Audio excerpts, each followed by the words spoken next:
મોંમાં મૂકતા જ ગળાની નીચે સડસડાટ ઉતરી જાય તેવી આજે આપણે વિસરાતી જતી વાનગી એટલે કે બાજરાની સુખડી બનાવીશું। સુખડી તો ઘણી ખાધી, શું તમે ક્યારે બાજરાની સુખડી ખાધી છે? શિયાળો આવી ગયો છે, શિયાળામાં બાજરો ખાવો કેટલો ગુણકારી છે સૌ કોઈ જાણે છે। શિયાળામાં શરીરને ગરમી પ્રદાન કરનાર તેવી આજે આપણે સુખડી બનાવીશું। તો માપ જોઈ લઈએ। 2 કપ જેટલો આપણે બાજરાનો લોટ લીધો છે, 1 કપ જેટલો ગોળ ને 1 કપ જેટલું વઘારેલું ઘી લેવાનું છે।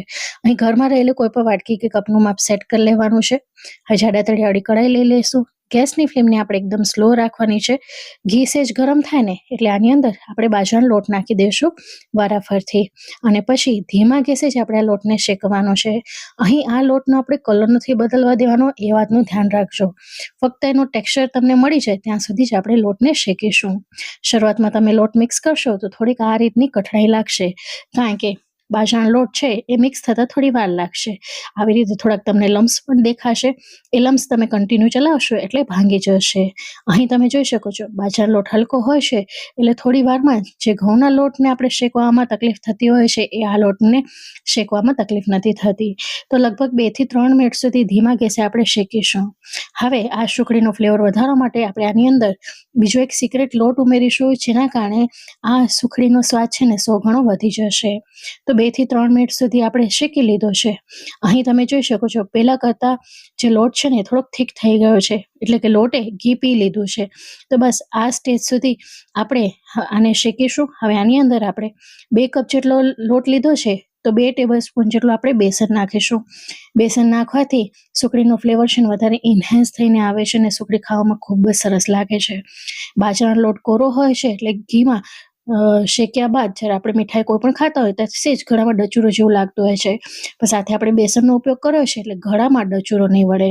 હવે કન્ટિન્યુ ચલાવતા રહીશું। અહીં તમે જોઈ શકો છો બેસન નાખ્યું એટલે બેસને જે બાકીનું ઘી હતું એ પી લીધું છે અને મિશ્રણ ફરી પાછું થોડુંક થીક થઈ ગયું છે। હવે કન્ટિન્યુ આપણે ચલાવતા રહીશું, ધીમા ગેસે જ આપણે શેકવાની છે। કન્ટિન્યુ ચલાવીશું નહીં તો તળિયે ચોટશે તો બળવાનો સ્વાદ આવી શકે છે। હવે ફરી પાછું જ્યાં સુધી લોટ ઘીમાં શેકાશે તેમ તેમ લોટ છે ને એ ઘીને રિલીઝ કરતું જશે, લોટ હલકો થતો જશે। તો કન્ટિન્યુ આપણે ચલાવતા રહીશું। 5 થી 7 મિનિટનો સમય થઈ ગયો છે અને અત્યારે તમે જોઈ શકો છો લોટનું ટેક્સચર, લોટ થોડોક હલકો થઈ ગયો છે। બીજી 10 મિનિટ મેં લોટને શેકી લીધું તો અત્યારે તમે જોઈ શકો છો ઘી છૂટું પડવા માંડ્યું છે। તો ટોટલી આપણે 15 થી 18 મિનિટનો સમય લાગશે આ લોટને શેકાતા ધીમા ગેસની ફ્લેમ ઉપર। હવે આ સમય આની અંદર સુખડી ખાતી વખતે છે ને ગળામાં ડચુરો ન વળે ને અને સુખડી એકદમ મુલાયમ તૈયાર થાય ને એ માટે કરીને 1.5 ટેબલ સ્પૂન જેટલી ઘરની તાજી મલાઈ નાખીશું। હવે મલાઈ ઘણી જગ્યાએ અવેલેબલ નથી હોતી તો તમારે શું કરવાનું, દૂધ નાખવાનું, 3 થી 4 ચમચી જેટલું દૂધ નાખવાનું। ઠંડુ કે ગરમ અહીં કોઈ પણ નાખી શકો છો। એ નાખવાથી જે સુખડી છે ને સોફ્ટ તૈયાર થાય છે એટલે ઘરમાં વડીલ વર્ગ પણ હશે ને એ પણ આરામથી ખાઈ શકશે। એટલા માટે અહીં આપણે મલાઈ ઉપયોગ કર્યો છે। દૂધ નાખો ત્યારે આવી રીતે બબલ્સ આવશે, આ બબલ્સ જ્યાં સુધી બળી ન જાય ત્યાં સુધી આપણે લોટને શેકીશું। અહીં દૂધ કે મલાઈ નાખવાનું કારણ એ છે કે ગોળ નાખીશું તો સુખડી પાછળથી ચવડ નથી થતી।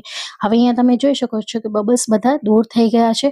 હવે ગેસની ફ્લેમને બંધ કરી દેશું ને આને નીચે ઉતારી દેશું। બીજું એક પેન લેશું, એને ગેસની ધીમા ફ્લેમે ગરમ કરીશું, એની અંદર ગોળ નાખી દેશું। અહીં આપણે ગોળનો પાયો નહીં કરીએ, ફક્ત આવી રીતે દબાવીને ગોળને મેલ્ટ કરી લેશું। એના પાછળનું કારણ એ છે કે જ્યારે આપણે સીધો ગોળ ઉમેરીએ છીએ તો અમુક ગંઢા રહી જતા હોય છે, જેના કારણે પ્રોપર એ મિક્સ નથી થતું। અહીં તમે જોઈ શકો છો કે દબાઈને એકદમ ગોળને આપણે મેલ્ટ કરી લીધો છે, પાયો નથી કર્યો। હવે આ મિશ્રણને તૈયાર કરેલા લોટની અંદર નાખી દેશું। આમ કરવાથી દરેક બાઈટમાં મીઠાશ છે ને એક સરખી લાગે છે અને ગોળનો પાયો કરવાની પણ જરૂર નથી પડતી અને ગોળને સમારીને સીધું મિક્સ કરવાની પણ જરૂર નથી પડતી, કારણ કે જો પ્રોપર મિક્સ ગોળ ન થાય તો અમુક જગ્યાએ વધુ મીઠું લાગતું હોય છે ને અમુક જગ્યાએ મોડું લાગતો હોય છે અને અમુક જગ્યાએ એના જે ગાંઠો છે એ મોંમાં પણ આવતી હોય છે। તો અહીં કોઈ પણ કડાકૂટ વગર આ સુખડી આપણી તૈયાર થઈ જાય છે। અત્યારે ગેસની ફ્લેમ મારી બંધ જ છે, આપણે કન્ટિન્યુ ચલાવીશું। ગોળ નાખ્યો છે એટલે તમે જોઈ શકો છો ધીરે ધીરે મિશ્રણ છે ને ટાઈટ થવા માંડશે। હવે જ્યાં સુધી સરખી રીતે મિક્સ ન થઈ અથવા તો આવી રીતે કડાઈથી છૂટું ન પડે ત્યાં સુધી આપણે મિક્સ કરી લઈશું।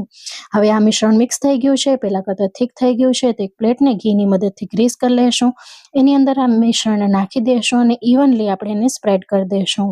શિયાળો આવી ગયો છે તો એકવાર આ રીતે સુખડી જરૂરથી બનાવજો, અને જો તમે મારી રેસીપી ટ્રાય કરો છો તો કમેન્ટ બોક્સમાં તમારો અનુભવ મારી સાથે શેર કરવાનું ભૂલતા નહીં.